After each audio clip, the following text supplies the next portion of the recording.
CA inter के results कल declare होने वाले हैं और कई सारे स्टूडेंट्स जो अब सीए फाइनलिस्ट बन जाएंगे उनके लिए एक बहुत बड़ा करियर डिफाइनिंग क्वेश्चन रहेगा कि वो अपनी आर्टिकलशिप कहाँ से करें। इस वीडियो के अंदर मैं इन्हीं पॉइंट्स को डिस्कस करूंगा जहाँ पर मैंने सारे फैक्टर्स को समराइज कर दिया है for you to make an informed and regret free decision कि आपको बिग फोर से करनी चाहिए या मिड साइज से करनी चाहिए, कौन से फील्ड में आर्टिकलशिप करनी चाहिए, statutory audit, internal audit, taxation, whether you need to do industrial training और नॉट। मैं हूँ CA Nilesh Chandak. I secured an AIR 18 in CA final, AIR 29 in CA inter and I have done my articleship from Deloitte. Let's get straight to the video. मैं आपको बहुत practical insights देने वाला हूँ जो आपके डिसीजन मेकिंग प्रोसेस को बहुत स्मूथ कर देंगे।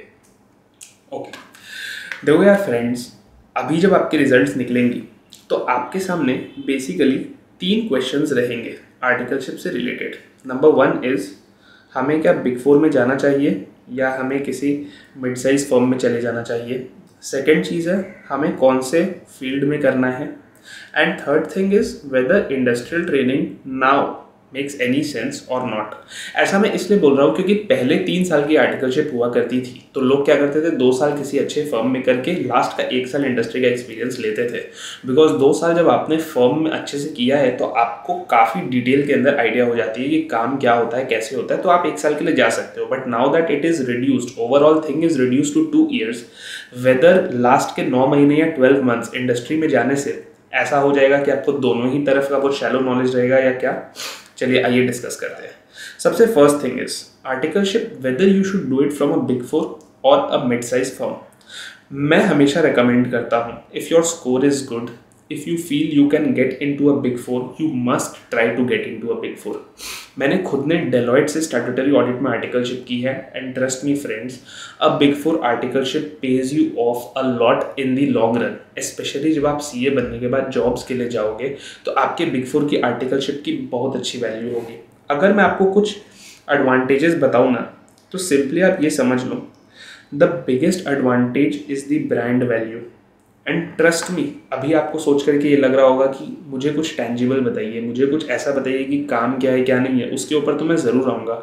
But trust me, this is the single biggest factor जो कि मैं हमेशा कहता हूँ कि ये जो ब्रांड है ये एक्चुअली में बहुत हेल्प करेगा जब आप अपने सीए फाइनल के बाद जॉब्स के लिए अप्लाई करोगे।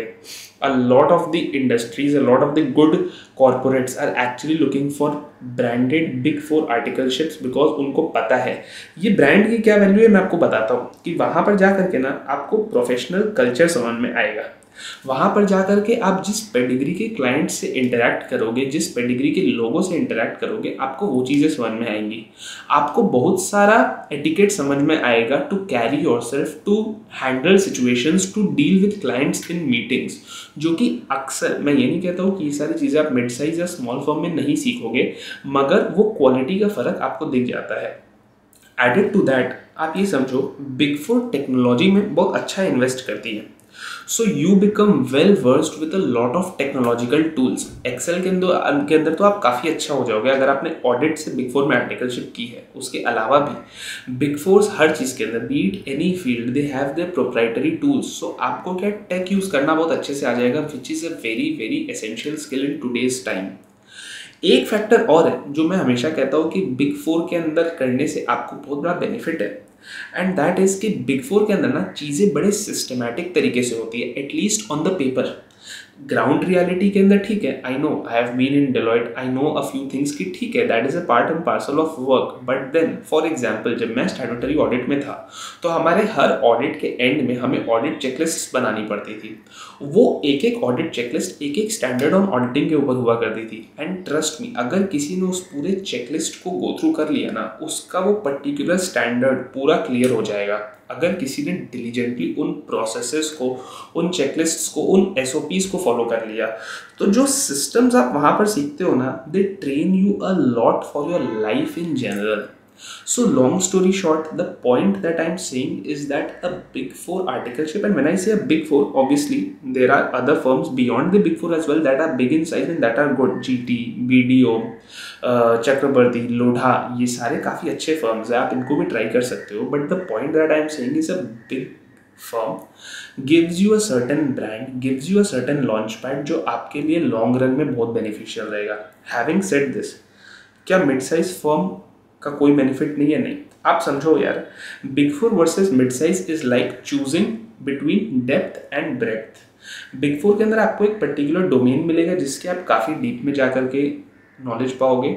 मिड साइज या स्मॉलर साइज फर्म्स के अंदर आपको हो सकता है वो डेप्थ ना मिले या मिल भी जाए, लेकिन आपको ब्रेड्थ बहुत ज़्यादा मिलेगी। व्हेन आई से ब्रेड्थ, मतलब बिग फोर के अंदर there is a lot of departmentalization. Small size या मिड साइज फर्म्स के अंदर आप टैक्स भी करोगे, आप थोड़ा सा अकाउंटिंग भी जानोगे, आप थोड़ा सा ऑडिटिंग भी सीखोगे, आप थोड़ा सा कंपनी लॉ भी जानोगे, आरओसी फाइलिंग्स जानोगे। So you will be a overall thing. So अगर आपका विजन है लॉन्ग टर्म में खुद की प्रैक्टिस खोलने का, then a mid size firm is actually a very good option. But अगर आपका विजन इज लॉन्ग टर्म में जॉब करने का, किसी इंडस्ट्री में जाने का, या आज के दिन आप अनश्योर हो कि आपको लॉन्ग रन में क्या करना है, आई वुड सजेस्ट कि go for a good firm. And please एक गलती तो कभी भी मत करिएगा, और वो है डमी करने की। मेरे बैच के अंदर मैं कुछ लोगों को जानता हूँ जिन्होंने डमी आर्टिकलशिप की थी, and trust me, dummy articleship वालों को आज के दिन में बहुत प्रॉब्लम होगी, because the interviews after you become a CA are not routine interviews. वो वहाँ पर आपसे प्रैक्टिकल रियल लाइफ क्वेश्चंस पूछेंगे जिनका आंसर्स आप नहीं कर पाओगे। Your CV will be very very shallow. तो प्लीज़ वो गलती मत करिएगा, अच्छी जगह से आर्टिकलशिप करो। 2 साल की आर्टिकलशिप है, इसे अच्छे से करो ताकि आप एक बेहतर प्रोफेशनल बन सको। अब क्वेश्चन आता है कि भाई हमें कौन से फील्ड में जाना चाहिए। तो देखिए, फील्ड जो है ना, ब्रॉडली आप पूछोगे तो स्टैट्यूटरी ऑडिट एक फील्ड है, दूसरा फील्ड है आपका टैक्स, तीसरा फील्ड है अगेन ऑडिट से रिलेटेड ही है, वो है इंटरनल ऑडिट। या फिर हो सकता है कि आप कंपनी लॉ के अंदर किसी फर्म के अंदर हो जो कंपनी लॉ में स्पेशलाइज करती है, या फिर मान लीजिए कुछ other miscellaneous fields, financial advisory, या फिर अश्योरेंस, जहाँ पर आपको हार्डकोर इन डेज का काम करने मिलेगा। तो क्वेश्चन इज कि हमें कौन से फील्ड में जाना चाहिए। मैं हमेशा कहता हूँ कि फर्स्ट प्रेफरेंस आपको हमेशा रखना चाहिए स्टैट्यूटरी ऑडिट को। एंड उसका मैं रीज़न भी आपको बताता हूँ कि स्टैट्यूटरी ऑडिट एक ऐसा चीज़ है ना जो बहुत फंडामेंटल है, आपको बहुत फंडामेंटल लर्निंग्स देगा। कैसे? आप एक कंपनी के फाइनेंशियल स्टेटमेंट्स को रीड करना सीखोगे। जब आप ऑडिट कर रहे हो तो आप उसका इंटरप्रिटेशन पहले समझोगे। एडिशनली इंटरप्रिटेशन के 2 पार्ट्स होते हैं। आपको गिवन कि वो फाइनेंशियल स्टेटमेंट्स जो है अकाउंटिंग स्टैंडर्ड्स इन डेज से बने, तो आपको इन डेज का भी नॉलेज होगा इस प्रोसेस में, नंबर 1। नंबर 2 इज आपको ऑडिट करना है तो आपको ऑडिट का तो इन डेप्थ नॉलेज होगा, प्लस इसके अलावा आप थोड़ा थोड़ा नॉलेज पाओगे कंपनी लॉ का भी, क्योंकि कुछ कुछ ना ऑडिट के अंदर आपको सेक्रेटरियल चीज़ों के भी कंप्लायंसेस चेक करने पड़ते हैं as a statutory auditor. Plus जो कंपनी टैक्स प्रोविजनिंग कर रही है तो आपको एक सर्टेन एक्सटेंट, ज़्यादा नहीं बट एक सर्टेन एक्सटेंट आपको टैक्स का भी आइडिया लगेगा, उसने अपनी टैक्स फाइलिंग्स की है कि नहीं की है, हम ऑडिट में वो चेक करते हैं and all of that. So what I am saying is कि audit gives you a very broad based learning compared to other fields जहाँ पर थोड़ा स्पेशलाइजेशन का एंगल आ जाता है। I am not saying they are bad, but what I am saying is if you are unsure of what you want to do, then statutory audit is a very good starting point. Tax काफ़ी अच्छा है अगर आपने सोच करके रखा है कि लॉन्ग रन में आपको टैक्स की खुद की प्रैक्टिस खोलनी है, या tax is something that interests you, तो tax is a very good field. Internal audit again is a different flavor of audit, but between internal audit and statutory audit, definitely statutory audit is the better one. Company law का practice काफ़ी अच्छा है। Again tax के जैसे मैं बोलूँगा कि if you are sure that you want to go into company law in the long run और it is something that is very very interesting and exciting for you, तो आप करिए। एंड अगेन ये दोनों काफ़ी नीश प्रोफाइल्स है। सो इसके अंदर अगर आपका एकदम एंथुजियाज्म है, आपको इंटरेस्ट है, फॉर एग्जांपल आईबीसी अगेन एक बहुत नीश प्रोफाइल है। सो अगर इस टाइप के नीश प्रोफाइल्स के अंदर आप तभी घुसिए जब या तो आपको कुछ बेटर प्रोफाइल्स नहीं मिल रहे हैं और या फिर आप काफ़ी इंटरेस्टेड एंड एक्साइटेड हो इन प्रोफाइल्स के लिए। Otherwise try and go for broader profiles like audit because they give you a 360 degree view which is going to be very beneficial in the long run. अब आते हैं अपने तीसरे agenda पर कि हमें इंडस्ट्रियल ट्रेनिंग करना चाहिए कि नहीं करना चाहिए। देखिए, आज के दिन आपकी आर्टिकलशिप रह गई है 2 साल के पीरियड की, जिसमें आपको पहला साल तो मैंडेटरी किसी सीए के अंडर ही करना है। सेकेंड ईयर के अंदर 9 से 12 मंथ्स के पीरियड के लिए आप इंडस्ट्रियल ट्रेनिंग में जा सकते हो।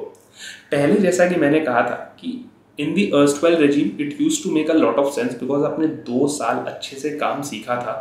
आज के दिन में मैं ये कहूँगा कि इंडस्ट्रियल ट्रेनिंग आपको तभी ऑप्ट करना चाहिए जब यू आर वेरी श्योर कि आपने 1 साल में जो सीखना था अपने फर्म से सीख लिया है and you want to do something new, आप बोर हो चुके हैं समथिंग लाइक दैट। खाली करने के लिए मत कीजिए।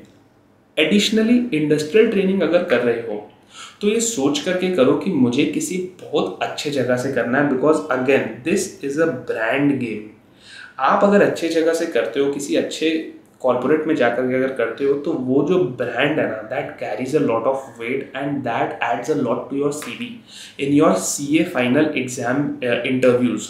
सो उस पर्सपेक्टिव से अगर इंडस्ट्रियल ट्रेनिंग है देन इट्स एडवाइजेबल, बट सिर्फ करने के लिए, सिर्फ एक एडिशनल एक्सपोजर के लिए पहले जहाँ हो वहाँ तो अच्छे से एक्सपोजर ले लो। 1 साल के अंदर अगर आप मानो आप बिग 4 के स्टैट्यूटरी ऑडिट में जाते हो तो ट्रस्ट मी फर्स्ट ईयर के अंदर आप उतने ज़्यादा एरियाज नहीं कर पाओगे, तो आपको सेकेंड ईयर चाहिए होगा कुछ बेटर एरियाज, कुछ एडवांस्ड एरियाज को करने के लिए। ये रही ब्रॉड बात। एंड में मैं एक डिस्कशन और करना चाहता था कि आप में से कई लोग ये पूछते हैं कि अगर बिग 4 से आर्टिकलशिप करनी है तो ऐसे क्या चीज़ें हैं जिन्हें हमें इनकलकेट करना चाहिए जिससे कि हमारे बिग 4 में एंट्री के चांसेस या बिग फर्म्स में एंट्री के चांसेस बेटर हो जाए। सो उसके अंदर मैं आपको कुछ क्विक टिप्स देता हूँ। First and foremost is try and be hands on with Excel. Excel is one tool which is going to pay you off very well in the long run. आपको जितना अच्छे से एक्सेल आता है, at least कुछ certain basic functions like V lookup, pivot table लगाना and etcetera, ये आप इसके अंदर कोई भी एक एक्सेल का बेसिक कोर्स कर लोगे ना, you will get an idea. बाकी तो जब आप ऑन द जॉब जाओगे आप डेफिनेटली सीखोगे, but there is no harm in having a head start. Second thing is you need to be a bit more fluent in your public speaking. Public speaking का मतलब सिर्फ ये नहीं है कि मुझे इंग्लिश में ही बोलना आना चाहिए। इंग्लिश तो डेफिनेटली आज के दिन में इंडिया में बिजनेस कम्युनिकेशन के लिए सबसे ज़्यादा यूज़ होता ही है, but more than that public speaking is about your ability to express your ideas in a manner that is very user friendly. तो अगर आपकी पब्लिक स्पीकिंग स्किल्स अच्छी है ना, तो आपको डुअल बेनिफिट है। एक तो आपकी जर्नी काफ़ी स्मूथ रहेगी, काफ़ी वैल्यू एडिंग रहेगी, प्लस आप इंटरव्यू भी क्लियर कर पाओगे, बिकॉज जनरली जो फर्स्ट राउंड होता है ना वो जीडी राउंड ही होता है। तो इसी के अंदर अगर आपकी पब्लिक स्पीकिंग वीक है तो आप एलिमिनेट हो जाओगे। And last but not the least, जो भी आपने ICAI के CA इंटर के अंदर पढ़ा है अभी, उस नॉलेज के ऊपर you will have to be having a good grip कि आपसे अगर इंटरव्यू के अंदर कोई टेक्निकल क्वेश्चन पूछा जाए, फॉर एग्जांपल कारों के ऊपर पूछ लिया गया, फॉर एग्जांपल एक सर्टेन AS के ऊपर पूछ लिया गया कि इस चीज़ का क्या ट्रीटमेंट होता है अंडर द अकाउंटिंग स्टैंडर्ड, या आपसे ये पूछ लिया गया कंपनी लॉ के एक सर्टेन प्रोविजन के बारे में जो बहुत प्रैक्टिकल है, जो बहुत यूज़र कॉमन यूज़ में आता है, तो उन सब चीज़ों को आपको ब्रश कर लेना चाहिए। मैं आपको यही कहना चाहूँगा फ्रेंड्स कि आर्टिकलशिप के डिसीजन एक बहुत क्रिटिकल डिसीजन है। इसे सोच समझ कर लीजिए, ठंडे दिमाग से लीजिए, टेंशन मत लीजिए। जो मैंने आपको बोला है अगर उसके अकॉर्डिंग नहीं भी होता है, मानिए आपकी इच्छा थी किसी बिग फर्म से करने की बट अनअवॉइडेबल सर्कमस्टेंसेस के कारण आप नहीं भी कर पा रहे हो, तो मैं ये भी कहता हूँ कि this is not the end of the road, there is a long path still in your career, so don't worry, these are just recommendations from my end and all the best. Do mention in the comments if you want me to cover any specific thing or you want any specific guidance, and I am here for you. Thank you.